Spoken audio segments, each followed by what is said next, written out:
Hi friends. So it probably doesn't come as a shock to anyone, certainly anyone who's known me for a while, that I am in fact quite a fan of Jane Austen. And when I mean I'm a fan, I mean like I cut my hair like Jennifer Earle from the 1995 Pride and Prejudice film. I had the curlies on the side and the long hair. I've read the books and I've watched so many of the films. But I'm not a purist. I really enjoy when they play with the form. So I have enjoyed like Bride and Prejudice, the Bollywood version, which I think has the best Mr. Collins in it. He even gets a dance number. And I loved Fire Island and the Lizzie Bennet Diaries. There's a Mexican-American one that's an adaptation of Sense and Sensibility called Prada de Nada that's quite fun. Like, I love when they play with the form, and I love lots of different adaptations. Yes, my favorite of the Pride and Prejudice is Jennifer Earle. I'm not so fond of Keira Knightley's interpretation, but I don't hold it against, like, if that's your Elizabeth Bennet, that's your Elizabeth Bennet. My favorite, other than the 95 Pride and Prejudice, would be also Emma Thompson's Sense and Sensibility and Clueless. Thank you very much.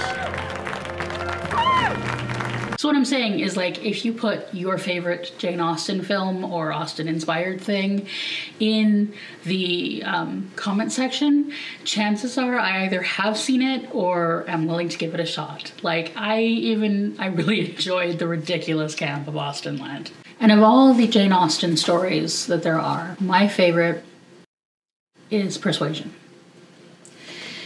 It wasn't always my favorite, but it's come to be my favorite over the years. It is the one that I come back to, and I love it. So you can imagine I was really excited that there was going to be a new adaptation, and they cast Richard E. Grant as Sir Walter, which is inspired casting. I was excited to see that. And they were going to have a diverse cast, and I do love that. I also know the history well enough to know that that works perfectly fine. There were rich black people, not a huge number, but enough to make it work in the story. And there were Asians people in Britain at the time, and Henry Golding is a great actor, so why not? In an adaptation of a classic, I'm totally fine with colorblind casting anyway. So yeah, I was excited to see this. And oh, my friends. Oh, it is so bad. It is so bad. It is fundamentally broken. And I think it's kind of interesting to look at why, because I really, really do not see how they got from this to what I saw on screen. But I think there's some interesting stuff at play, both sort of storytelling interesting and culturally interesting. Because for one thing, though it may be hard to believe, like this book, even though it was written in 1818, actually that was when it was published. It was published shortly after her death. This book is actually remarkably feminist and progressive, and I think what they were doing on screen, I think what I saw was an attempt at sort of a strong female character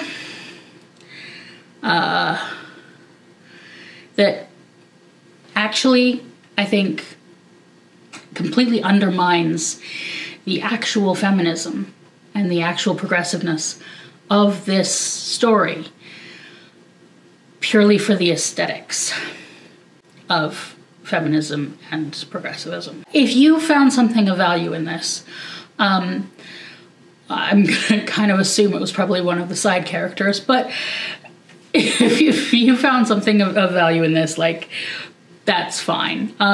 You are perhaps a more generous watcher than I am. And that's not a bad thing. But maybe you'll still take the time to listen to my perspective on why I think this is fundamentally broken. And so to get there, to talk about the character, I need to tell you who the character is and a bit about the story. Well, I'll just tell you the story. It's going to be spoilers for a book published in 1818. Can't really help that. So this is my favorite interpretation of Anne Elliot. This is Amanda Root in 1995 in the BBC adaptation. There's another good adaptation. This is Sally Hawkins in the 2007 version for ITV. It was also very good. The interpretations are slightly different, but you know, interpretations of a character are always going to be at least slightly different.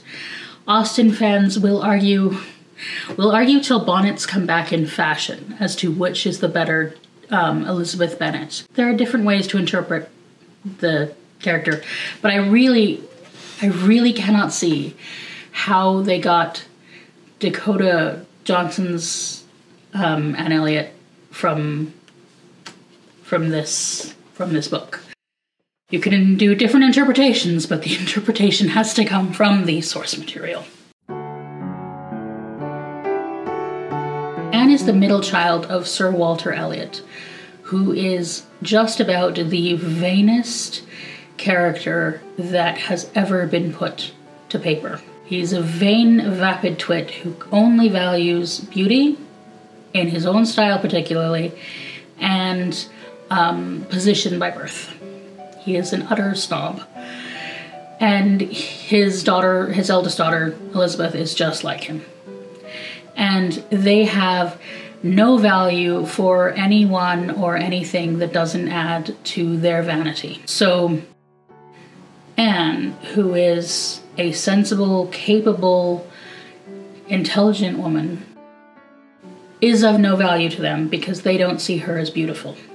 And they don't think that the accomplishments that she has is going to get a husband that will be, you know, advantageous to them. So they treat her like dirt. And Anne has internalized that and thinks of herself as not having any value.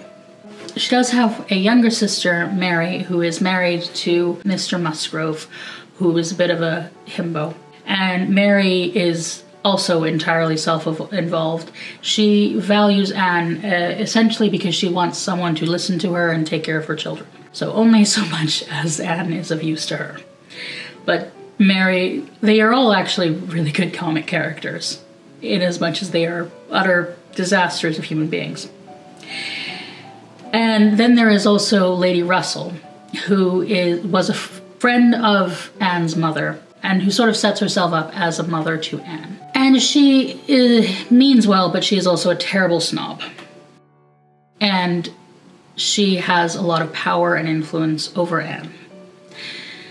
So now Anne is in her late 20s, which in that world meant that she was basically on the shelf, and women who were not married were deemed burdens.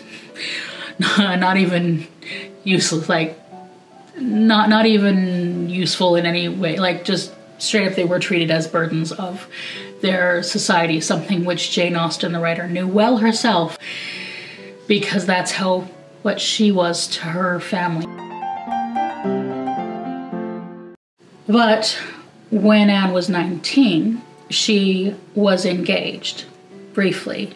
She met the brother of a local curate who was a sailor named Wentworth. And he did value her, and they were very much in love and very young, and they got engaged. And then Lady Russell talked her out of it. The family was all disapproving, and Lady Russell persuaded her, which is where we get the title of the book, that it was a bad match. She disapproved of Wentworth because he had no money or position. And an important thing, which not every adaptation gets to, including this one, is that the way that Lady Russell actually convinced Anne to give him up was by suggesting that she would be a hindrance to him advancing. So this is a person who thinks so little of herself that she ended a relationship with a man she loved because she thought that she would be bad for him.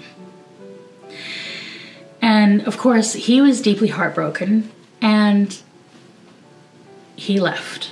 And then he went on and became a captain and is now rich.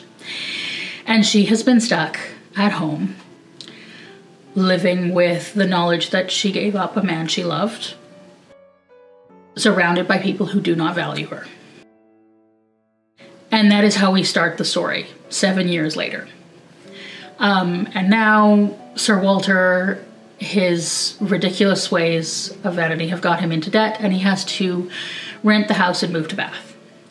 And by story contrivance, the person he rents the house to is married to the sister of Captain Wentworth. Sir Walter and Elizabeth then move to Bath, so they're out of the story for a bit, and Anne goes to stay with her sister Mary. And so Anne is in the area when Wentworth comes to visit, and he is still hurt, and nobody else that's actually there at the time knows that they used to be together, and he falls into flirting with one of Anne's sister-in-laws, Louisa Musgrove. And then there is a section of the book where Anne and Mary and Mary's extended family and Wentworth all go to Lyme and to stay with friends of his. And there's an interesting incident there where there is a friend of his, Captain Benwick, who is deeply heartbroken because his fiancée died, and now he is heartbroken and no one can take him out of his depression. And Anne does what no one else will do and sits with him and listens and gently gets him to sort of start to come out of it.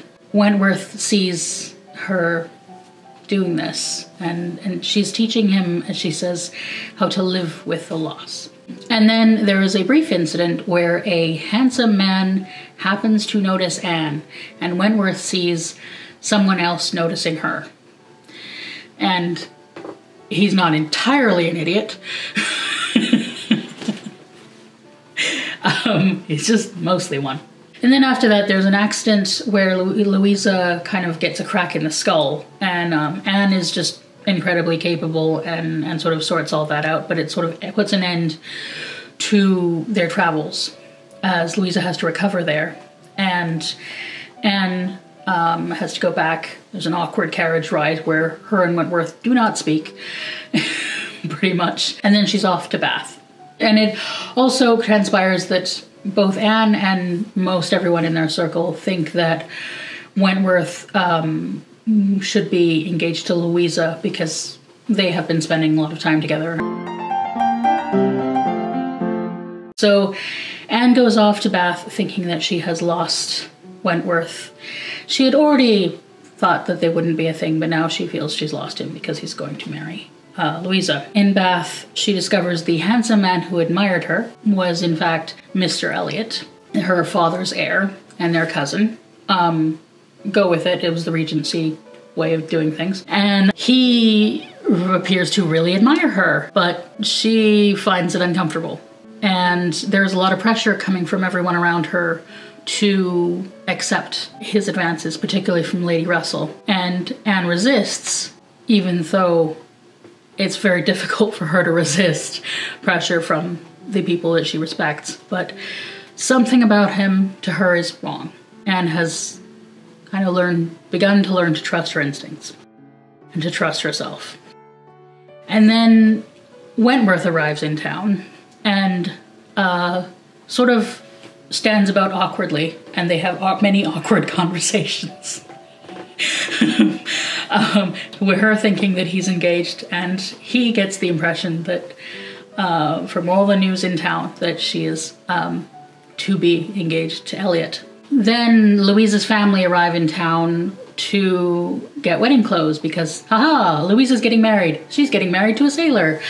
And Anne is going, okay, I'm going to have to deal with Wentworth's wedding. It's gonna be a thing.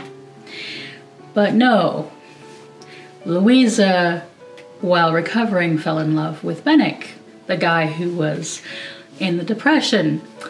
And actually, Wentworth, who has been hanging around the whole time, is not engaged to anyone. And then there is this wonderful scene where Wentworth is in the room while Anne is talking to Captain Harville, who is the brother of the girl who Benwick was engaged to, who died.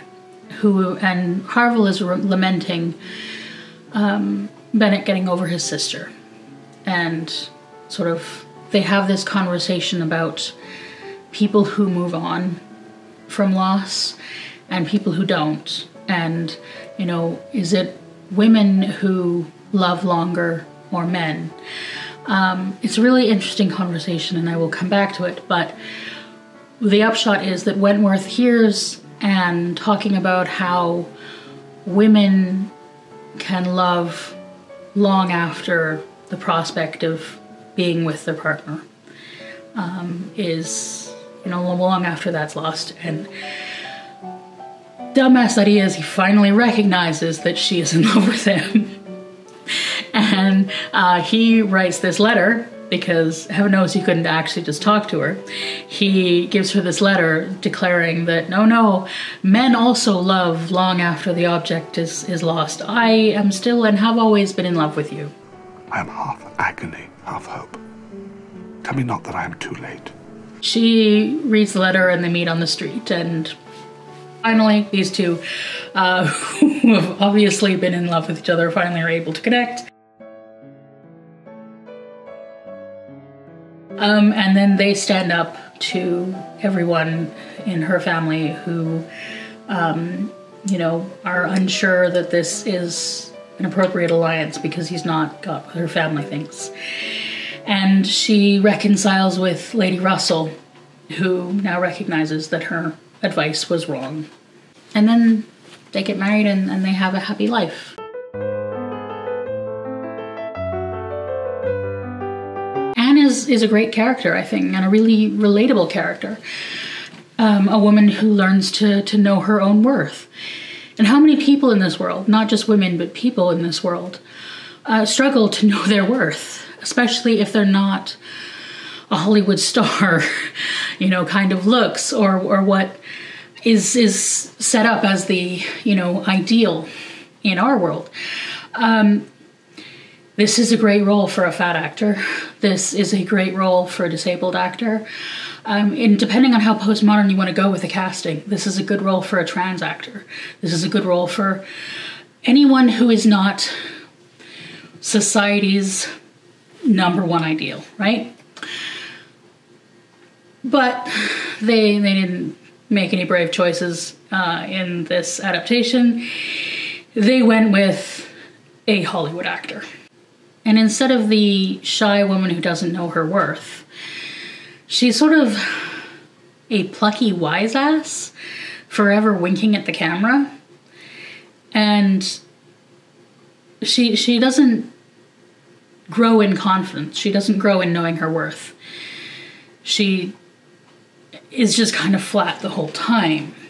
I don't know about anybody else. I've seen some reviews, but personally, I really did not find her likable at all. And I don't think I don't think characters always have to be likable, but you do have to connect with the protagonist, right? So I have a friend, Lonnie Diane Rich, who is a story expert and has written this fabulous book called How Story Works that you shall read. And one of the things that she speaks about in here is when you're building a character, the most important thing, you know, arguably as important as the character's goal, is the character's vulnerability. And vulnerability is more than a weakness. A vulnerability is the source of your character's emotional pain. Anne's vulnerability, the source of her pain, is not having broken up with Wentworth in her youth. The source of Anne's pain is her utter lack of value for herself. And it is that is the driving journey. Like, this is a story where actually Anne is both protagonist and antagonist. It is Anne's internalization of everybody else's lack of value for Anne that is the antagonist, and it is Anne learning to overcome that part of herself that is the story. That's the book. That's one of the reasons why I love it. I love that story. I relate to that story. I think lots of people do. The source of Anne's pain in the film is that she is sad that she let go of her boyfriend. The lack of self-value is not present. There is no vulnerability here. Her only pain is having ended the relationship with Wentworth. And remember, this is not a relationship that was abusive, that left her broken or anything like that. This is a relationship she ended because she was persuaded to by bad advice. So that is not an actual source of vulnerability. And it means this character does not have any vulnerability, does not have anything we can connect with. What she has instead is quirks.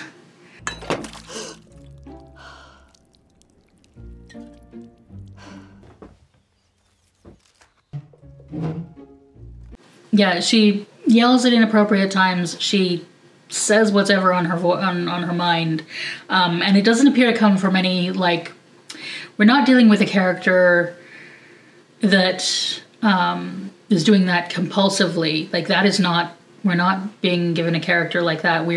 She just appears to just do these things, while also talking to camera like a wise ass and making fun of everybody else. And also, like, remember that Anne in the story, her family are these horrible people, but she also loves them. Which is a very vulnerable place to be. This Anne, I don't get the sense that she loves them at all, and she talks back to them or around them all the time. I don't think anyone wants your credit at this point, Father. So again, rather than vulnerability, we just have quirks. And I think this comes from a trend in rom-coms where they don't actually give characters any kind of vulnerability or any kind of flaw, because that might make them, you know, not palatable to everybody. You know, so they just give them quirks. It's just kind of the manic pixie dream girl thing. And it's even more shallow when it's the protagonist who is like this, you know, because it's not like this is how they're being seen by another character. This is how they are being presented to us. And there's nothing wrong with having quirks. I mean, Harold and Maude is my favorite film, and that's full of, Maude is very, very quirky, but it actually comes from a real place. But we don't get a sense that this comes from any kind of real place. It just is.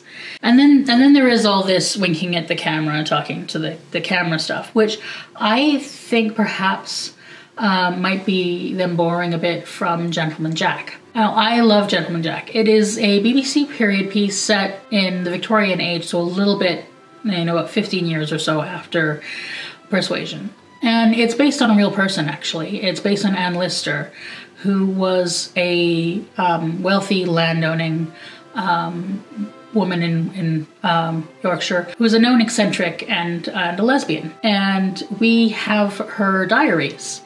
And so they have adapted Gentleman Jack from the diaries, so her talking to camera makes sense. Also, Anne Lister is a very different character from Anne Elliot. Anne Lister is extremely confident, or at least always gives the appearance of being extremely confident. She's happy to give her opinions on anything and everything. And you wouldn't call her quirky, but she is eccentric, especially in her world, and kind of awkward.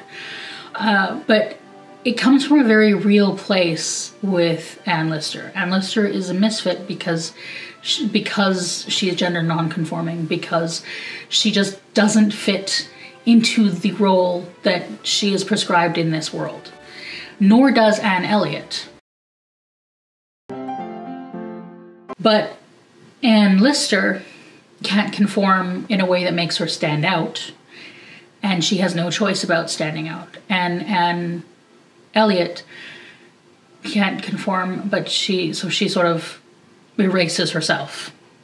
She fades into the background. And part of that, or the reason for that difference, is also that Anne Lister is independently wealthy and Anne Elliot is not. So, you know, when you have money, you can do things on your own terms.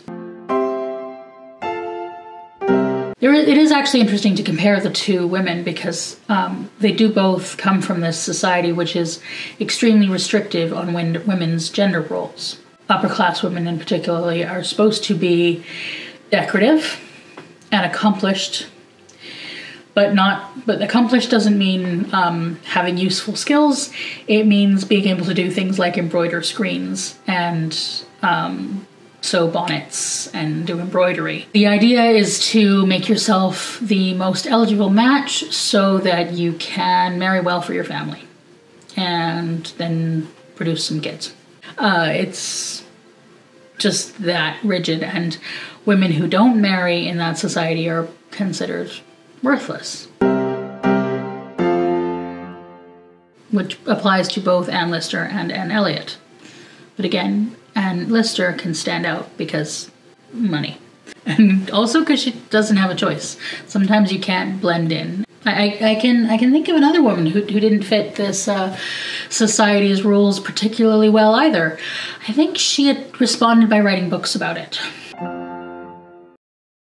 So it is interesting to look at Anne Elliot and Anne Lister. But the film isn't looking at those questions. It isn't looking into that. What it is just borrowing the aesthetic from Gentleman Jack of the wise ass talking to camera, and also some costume aesthetics, and it just doesn't fit. So what we have is actually sort of a girl boss with quirks, who has displaced the real Anne, who is relatable and interesting, and this woman is just obnoxious.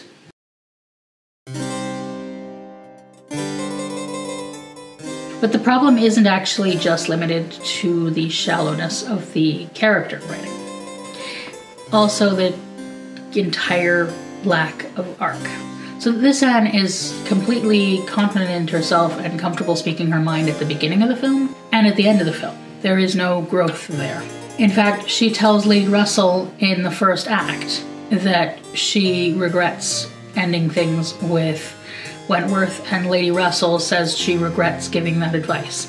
That is a conversation for the third act.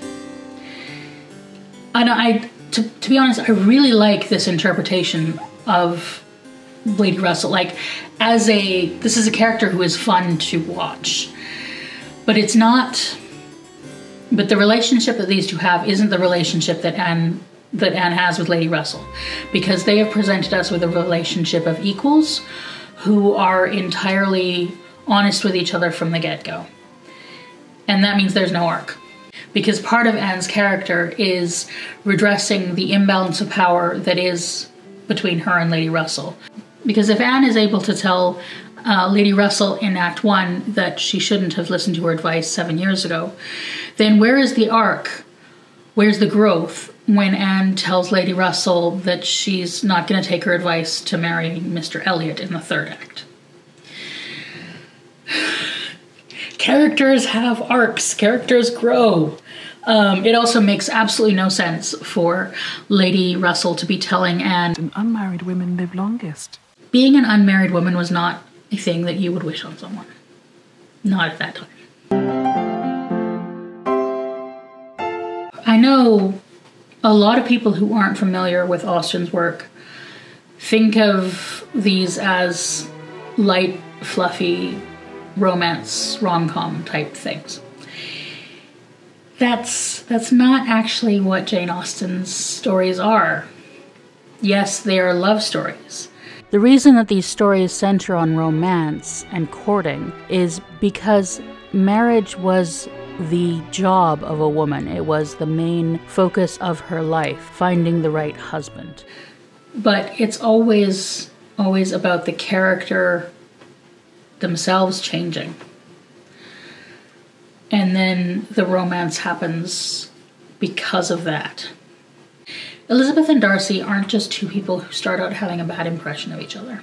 They're two human beings who learn to make themselves better. Each of them make themselves better because they learn about themselves by interacting with the other.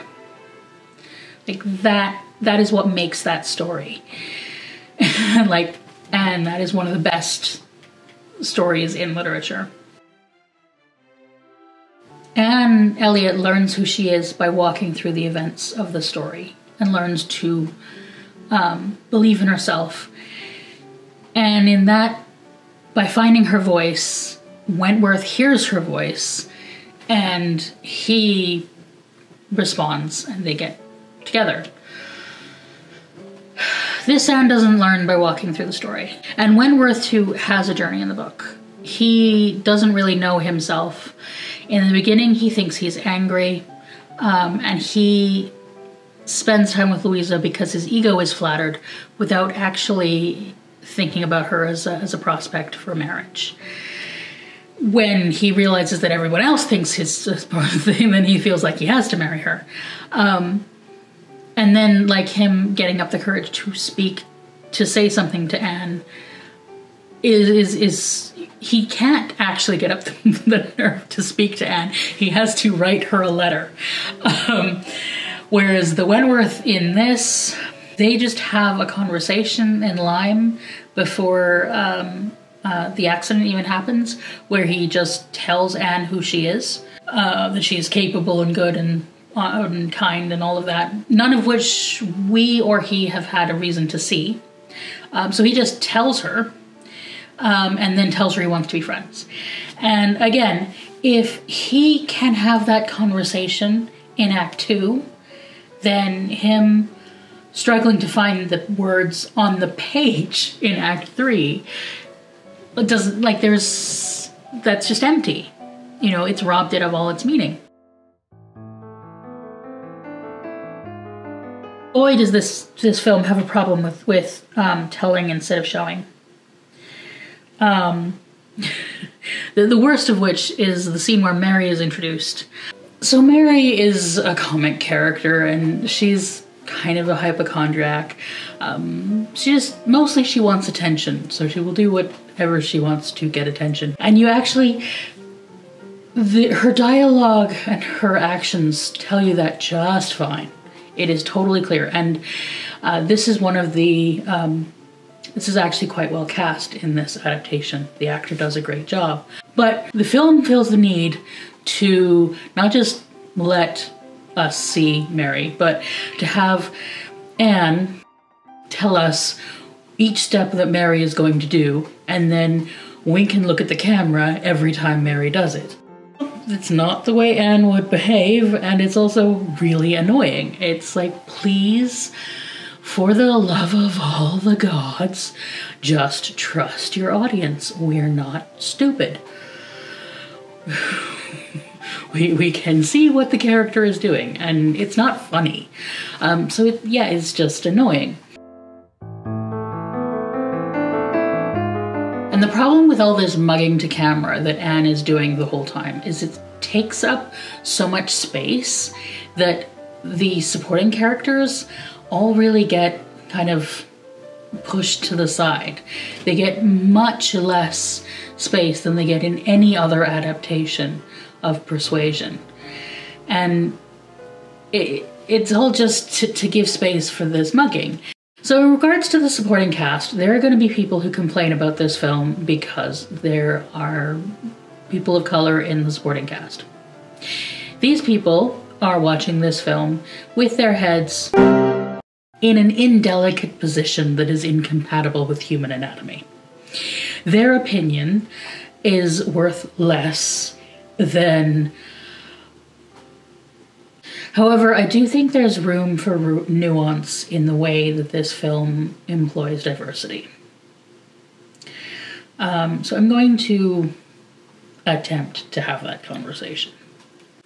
So the film is marketing quite a lot on having a diverse cast. It is definitely playing up this a bit, I feel. And that's not inherently bad, but the thing is that you then mix that with the fact that all of these actors have had their characters reduced to make so much space for the white lead. And it feels disingenuous. To be specific, we're talking about several black actors who play the members of the Musgrove family, which Anne's sister Mary has married into. We are talking about Nikki Amunka-Bird, who played Lady Russell, and Fullaby Ali, who plays Captain Bennick, and Malaysian English actor Henry Golding, who plays Mr. Elliot. Apparently, Golding was offered the role of Wentworth and chose to be Mr. Elliot because he wanted to play an antagonist role. So at least that's a choice, and he is one of the standouts. He's very, very good in this role.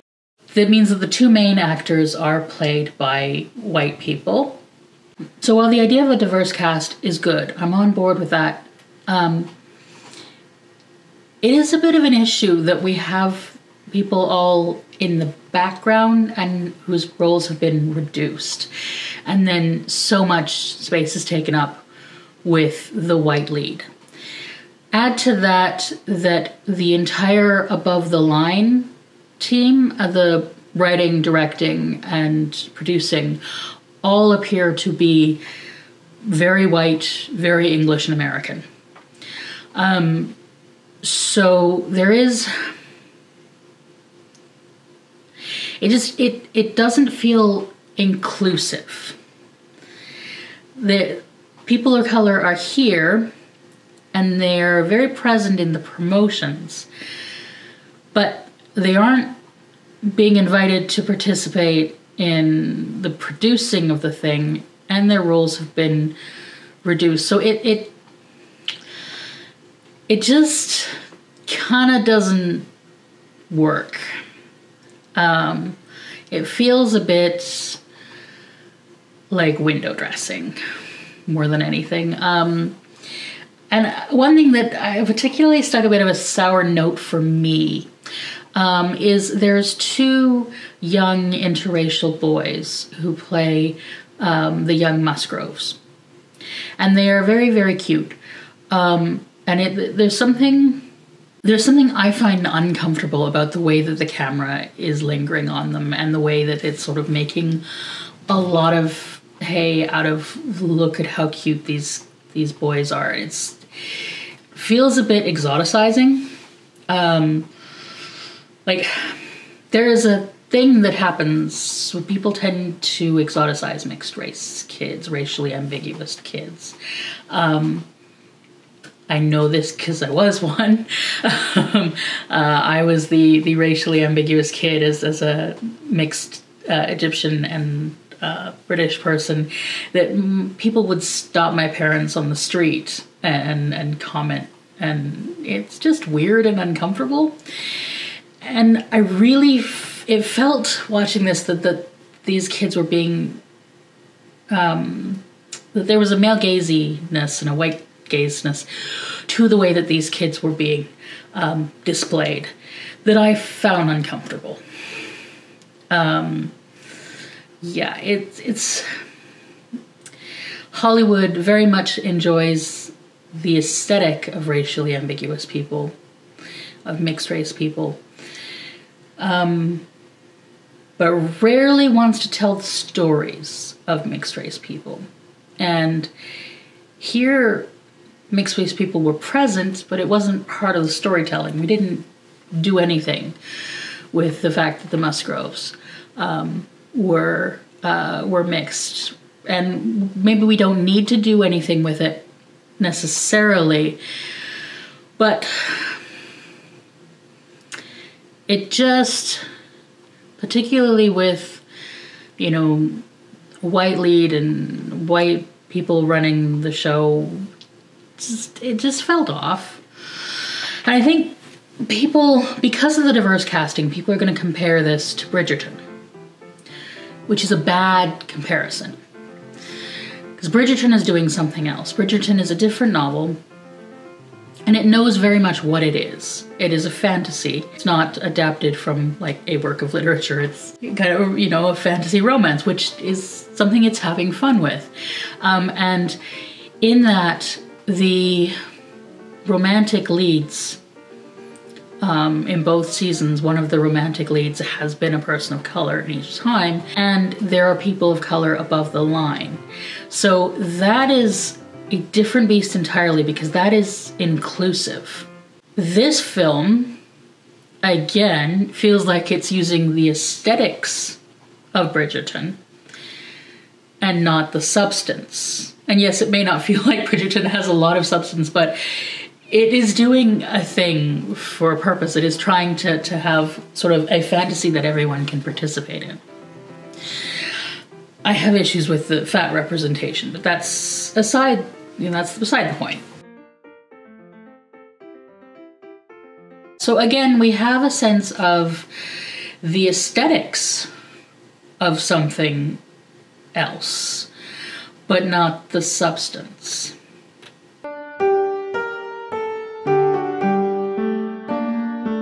Generally, this film is all aesthetics and no substance. They borrow quite a lot of modern aesthetics in terms of modern language, talking about things like he's a 10 and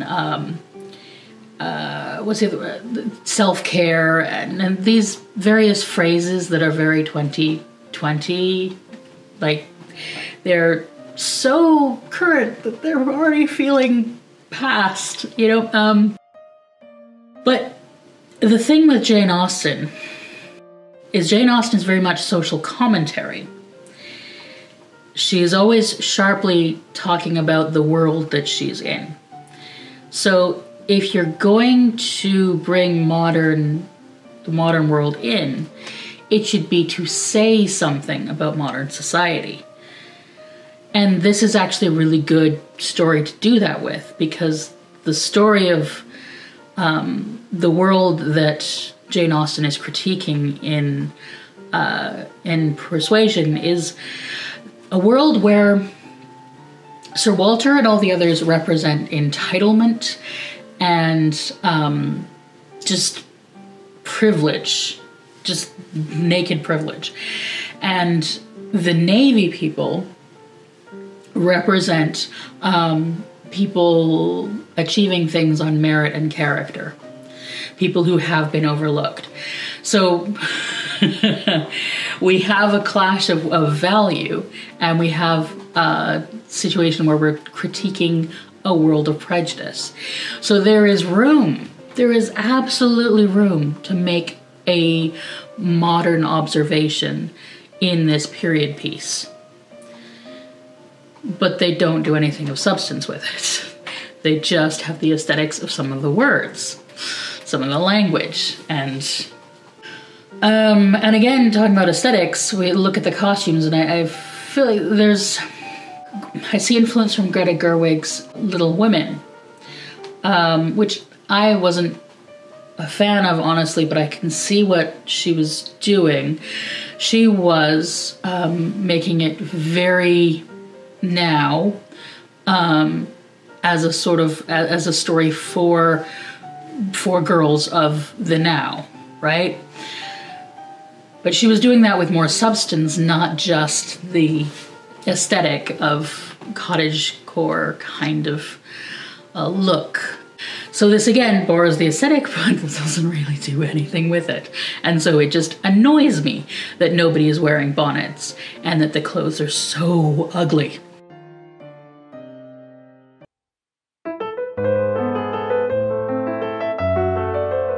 So all of this talking about aesthetics over substance leads me to kind of want to look at the sort of gender politics, the feminism of this piece. Because I feel like this piece is this film is trying to, again, use a certain aesthetic of feminism. This whole girl boss empowered thing it's trying to do with Anne. So let's unpack that a bit. Okay, what is girl boss? So The antecedents of that sort of come from second wave feminism. And when there was a focus on sort of individualism in the 80s, when there was a lot of concentration on individual success and the individual success of women succeeding in a man's world. And particularly with the girl bossiness comes from being able to do that while also maintaining a coded feminine aesthetic. The idea is sort of like a CEO whose nails and hair are perfect and comes home and makes the perfect meal. I kind of think Martha Stewart-ish. And that in itself is kind of shallow if it's about the empowerment of an individual rather than consciousness raising or the focusing on the system that does oppress women and marginalized genders, marginalized people. But at some point in the last couple decades, the sort of idea of the girl boss and the aesthetic of having power while being feminine sort of separated from the actual power. And so it often became kind of an influencer thing to be like having the trappings of success more than actually doing anything successful, and of course to always maintain this girl aesthetic. So crucially, the girl boss thing never threatens the hierarchical system that patriarchy exists within, that the individual woman is working within. Feminism is not about individual women succeeding within the patriarchal hierarchy. Or, it's not about giving the patriarchy a coat of pink paint. It's about changing the systems of power so that gender and sex do not relegate one to a lesser place in the hierarchy, but so that we don't have the hierarchy. So feminism is a complicated movement that is about systems. It's about individuals too, but within the systems and, changing society. It's not about lifting up an individual. And you see, this is actually a feminist text. Very early for a feminist text.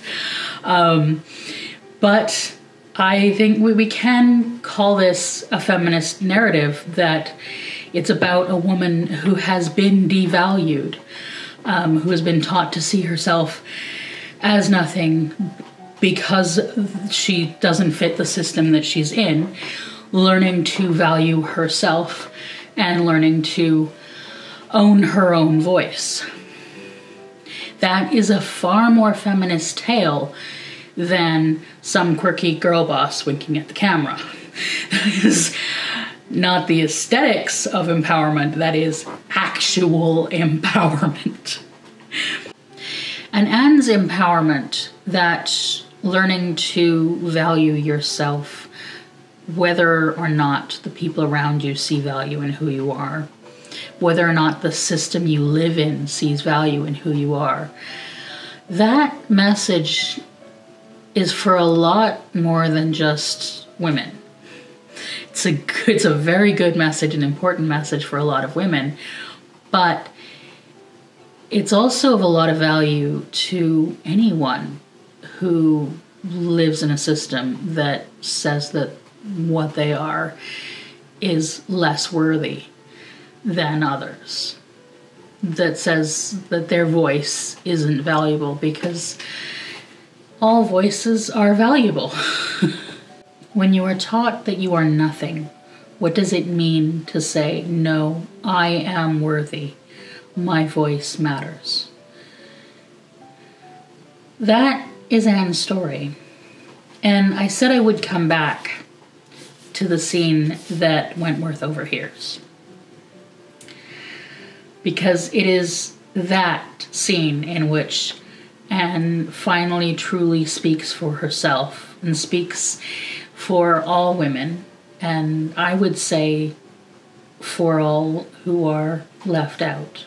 To set the scene, she is speaking to Captain Harville, who is the brother of the late fiancé that Benwick has.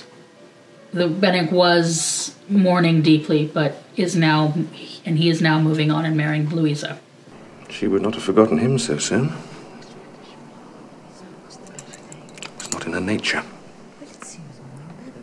It would not be in the nature of any woman who truly loved. Do you claim that for your sex? Certainly we do not forget you so soon as you forget us. It is perhaps our fate rather than our merit. We cannot help ourselves. We live at home, quiet, confined, and our feelings prey upon us. You are forced on exertion. You have always a profession, pursuits, business of some sort or other, to take you back into the world immediately, and continual occupation and change soon weaken impressions. So although this is very gendered and very binary, and like for the next book we get a bit going on about man's nature and woman's nature, but they're not really talking about nature, they're not really talking about, they're not talking about bits, they're not talking about hormones, they're not talking about that thing. What they're actually talking about is gender roles. She is crying out about a woman's position to be quiet at home and confined, and a man's position to go forth and do business and do stuff and not being allowed to feel his feelings. And as they go on, let me just observe that all histories are against you. All stories, prose and verse. I don't think I ever opened a book in my life which did not have something to say on women's fickleness. But perhaps you will say these were all written by men. Perhaps I shall. Yes and yes, if you please, no reference to examples in books. Men have had every advantage of us in telling their own stories. Education has been theirs in so much higher a degree. The pen has been in their hands. I will not allow books to prove anything. I won't read you the entire passage, but they have a discussion that is two people sharing experiences that they know they can't fully explain to the other, and acknowledging, a man acknowledging a woman's intelligence and a woman's knowledge of her own experience, treating woman as an authority on her own experience. In 2022, that might not seem the most revolutionary thing. But in 1818, that was a lot. And I think we have to respect that this is one of the first instances of someone speaking like that. Someone insisting on being the authority on their own experience. On a woman speaking back about the experience of being in the role of a woman and that confined, narrow world, which Jane was writing as a disabled woman at the time. She was suffering from a chronic illness. Her world was not just shrunk as a woman's world was at the time, but shrinking because of her illness. So, while we may have moved on from women, I'm not sure we have moved on from women needing to be the authority on their own experience, because there are still we're living in a post-Roe v. Wade world right now. We're living in a world where a whole group of womankind are denied authority over their own selves, and their existence, whether they are women or not, is being debated by other people. That I'm referring to trans women in that, and the rights of women and other people who the establishment see as women, even though they are not, are being, their rights are being decided by people who do not have uteruses and never have. So still, even though it sometimes feels as if we have moved on, and in many ways we have moved on, in other ways we haven't. And there are still, I think, a lot of women out there who allow themselves to be quieted by being told that who they are isn't worthy in the system. And there are a lot of, there is still a need to say that the pen is being held in men's hands. As there is for other marginalized groups to be able to say the pen is being held in white hands, the pen is being held in able people's hands.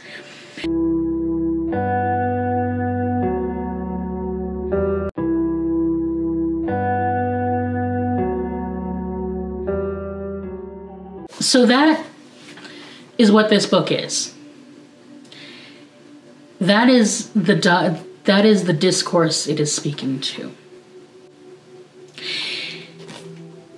And in this world of ours where we are still having these discourses, some creatives were offered the opportunity to make a film out of a book that speaks to that has deep resonance, deep meaning that is part of that discussion as one of the earliest texts of feminism. And they made this. Oh, love me, you idiot! Love me or kill me now, I can't bear it. That is a choice. To make this story nothing but the story of a girl pining for her ex who eventually gets back together with him. To replace the real substance of feminism that can be found within this with nonsense girl boss crap. To have an opportunity to bring more people of color into a Jane Austen thing and more people into this story, and to just put them in the background. All of it. It's such a waste.